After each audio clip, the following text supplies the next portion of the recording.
Hello, welcome back to Reading with Mr. White. We are still reading the Nowhere Emporium. We're moving on to chapter 5 today. But before we do that, we need to have a look back at what happened in chapter 4. Have I got a clock? Let's go. Right, chapter 4. We went back in time, I think, to 1878. It was in Edinburgh. There was a knock at the door at a children's home, and a strange man called Vindica Sharp was there. He was led to a boy that was kept in kind of like a cellar or something, who they were claiming was a monster. This boy could move things with his mind. He moved a book off the bookshelf. Vindica Sharp, he moved all of the books off the bookshelf, and he said, "I am a monster too." The next day, a doctor was called to the children's home to see a boy. The boy had disappeared. The man in the children's home, the master, he couldn't remember a thing about Vindica Sharp. He couldn't remember that he let him in. He couldn't remember that he'd led him to the boy. He couldn't remember helping pack the boy's clothes. The boy had gone. Vindica Sharp had gone. No one remembered a thing. That wasn't 15 seconds, was it? Oh well, who cares? Chapter 5, through the doors, let's go.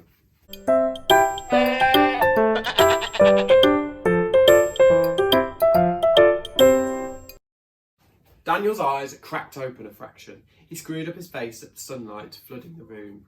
He sat up and rubbed his eyes with a knuckle. The blurred edges of his mind began to focus. He lay in a small, comfortable bed in a cosy room with an arched wooden roof. At the opposite end of the room were two doors, one of which was open.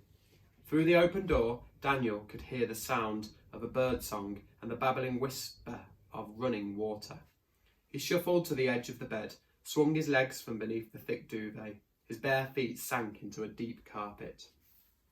Memories came bursting back, of running through Glasgow, Spud chasing close behind him, of the horror as the car came towards him, of hitting the hard ground. Daniel climbed from the bed and stumbled towards a small mirror that hung between the doors. He gazed at his reflection, expecting to see cuts and bruises, but there were no marks on him, no sign that he'd been hurt at all. A great fear began to build in his chest. His lungs tightened, his head spun.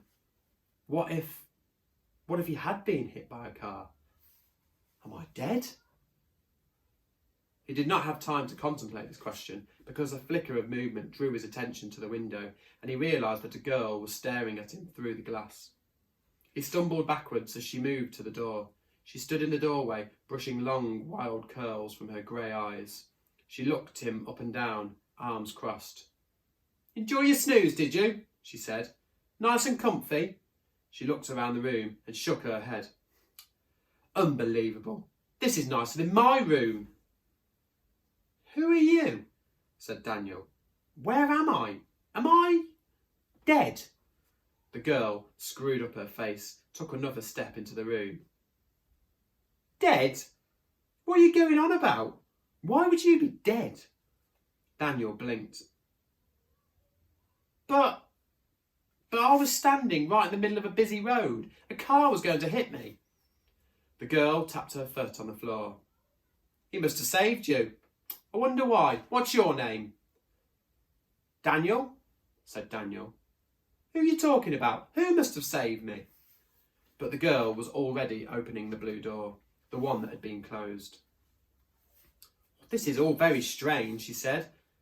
"No one new ever shows up here." She narrowed her eyes. "Nobody real anyway. Stay put. I'm going to find out exactly what's going on."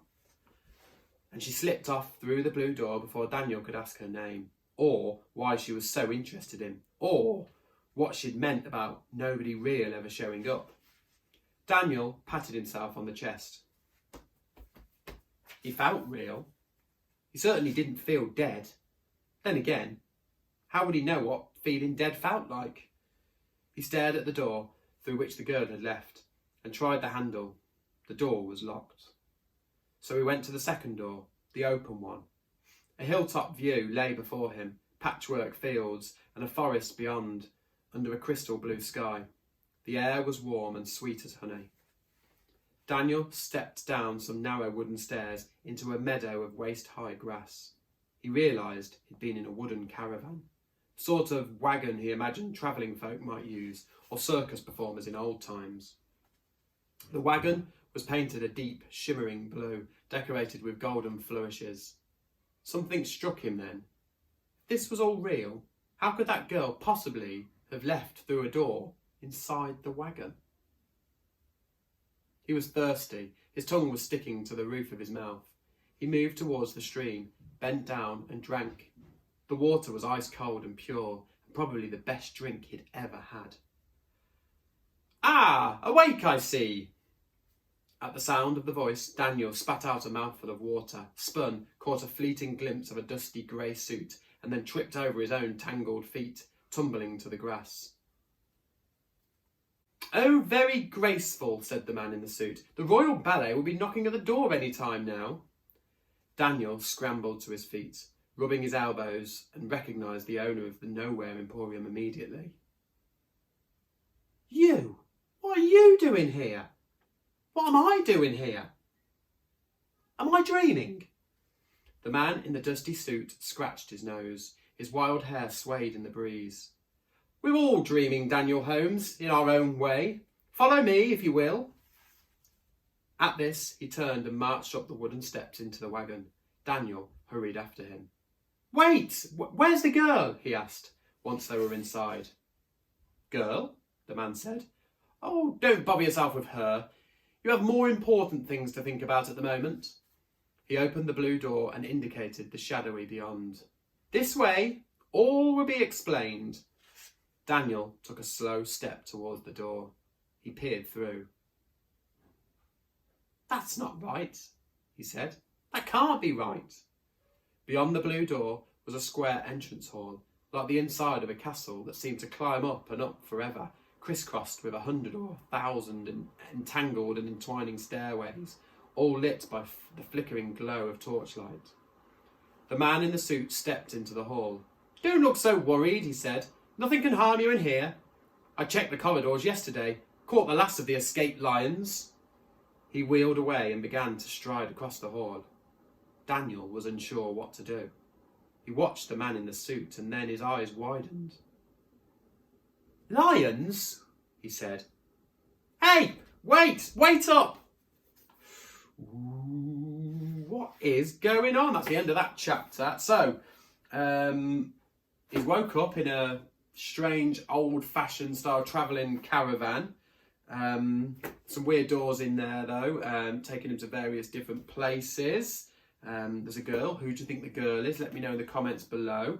The owner of the Nowhere Emporium, he's popped up again, and he's about to lead Daniel through some kind of castle and explain all. What do you think he's going to explain? And how does that link into chapter 4, when we went back in time about 150 years? It's all very, very strange. I can't wait to read chapter 6. It's called A Bargain with Lucian Silver. Sounds very, very interesting. If you want to find out what happens in chapter 6, don't forget to check back. Make sure you subscribe. Leave comments below about what you think is going to happen next, and I will see you next time. Bye.